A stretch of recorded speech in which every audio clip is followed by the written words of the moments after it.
I thought I was 300 feet underwater alone, until I heard someone flush the toilet in the crew quarters behind me.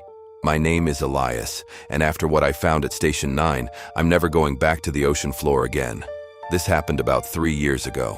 I'm a saturation technician. Basically, that means I get paid a ridiculous amount of money to live in a pressurized tin can at the bottom of the sea to fix fiber optic cables and research nodes. Most people think the pressure is the scariest part. The fact that if a seal fails, you're turned into mist in a fraction of a second. But for me, it was the silence. I was assigned to Station 9. It's a small modular hub off the coast of the Aleutian Islands.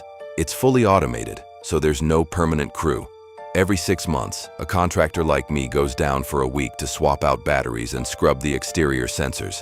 The company drops you down in a bell, locks the hatch, and the support ship stays on the surface 300 feet above you.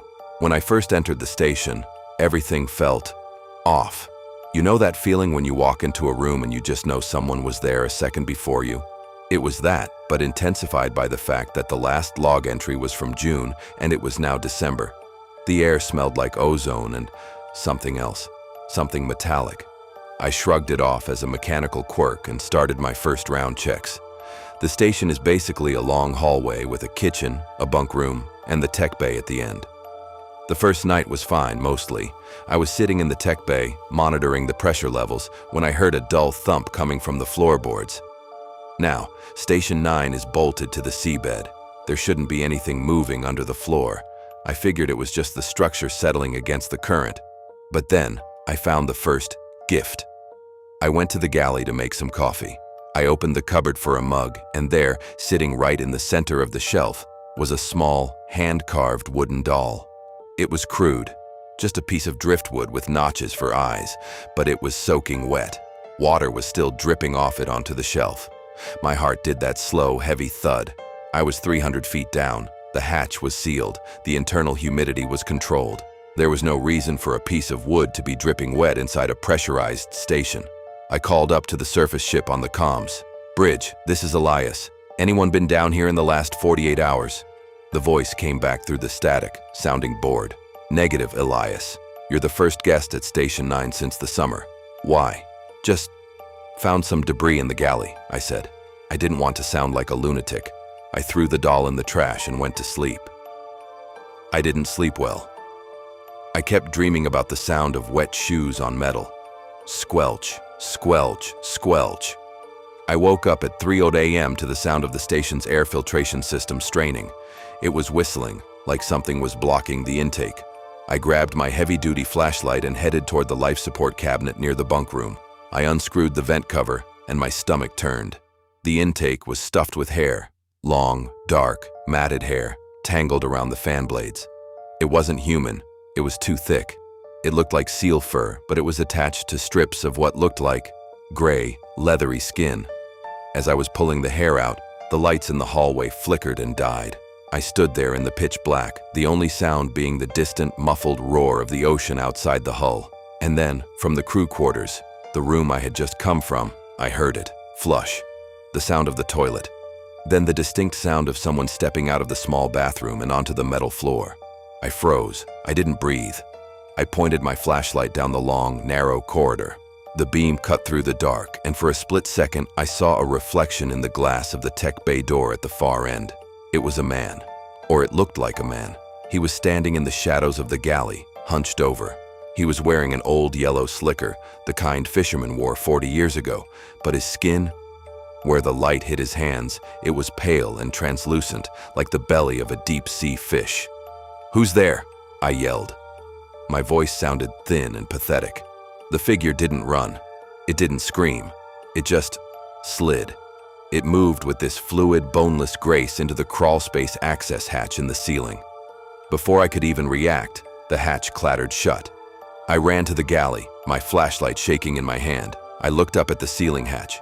It was bolted from the inside of the crawlspace. I spent the next 4 hours locked in the tech bay with a wrench in my hand, staring at the monitors. I watched the internal cameras, but I saw nothing. Then, around 7 a.m., I noticed the external camera on the seafloor. There was something moving outside on the sand. I zoomed in. It was a trail of those same wooden dolls, dozens of them, leading from the darkness of the trench straight to the station's emergency moon pool, the small opening we use to deploy drones.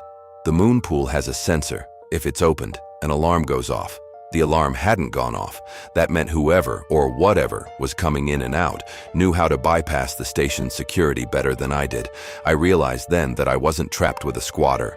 I was trapped with someone who considered this station theirs. The storm on the surface meant the bell couldn't come to get me for another 2 days. I had to survive 48 hours in a 60-foot tube with something that lived in the walls. The second night was the worst. I barricaded the tech bay door with the equipment crates. I sat in the corner, trying to stay awake. Around midnight, the scratching started. It wasn't behind the walls anymore.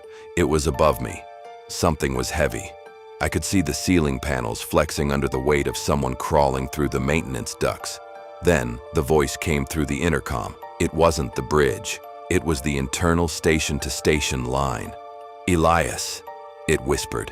It sounded like someone speaking with a mouth full of salt water. "Elias, it's cold out there." I didn't answer. I grabbed the comms to call the surface, but the line was dead. He had cut the umbilical. I was officially cut off from the world. I heard the ceiling panel above me groan. One of the screws popped and hit the floor with a tiny ping. A pale gray finger poked through the gap. It was long, way too long for a human, and it had a sharp black claw where the nail should be. It started unscrewing the other bolts. I knew I couldn't stay in the tech bay. I grabbed my diving knife and a flare gun. As the ceiling panel gave way, I shoved my crates aside and sprinted into the hallway. I didn't look back, but I heard the thud of something heavy landing on the floor behind me. I heard that squelch of wet boots. I ran to the emergency escape pod. It's a tiny one-man sphere that shoots to the surface like a cork. It's for life-threatening hull failures only. It cost the company millions to deploy. I didn't care. I scrambled into the pod and slammed the inner hatch. I was fumbling with the release lever when I looked through the small, thick porthole. The man in the yellow slicker was standing right there. He wasn't wearing a mask. He didn't have a diving suit. His face was wrong.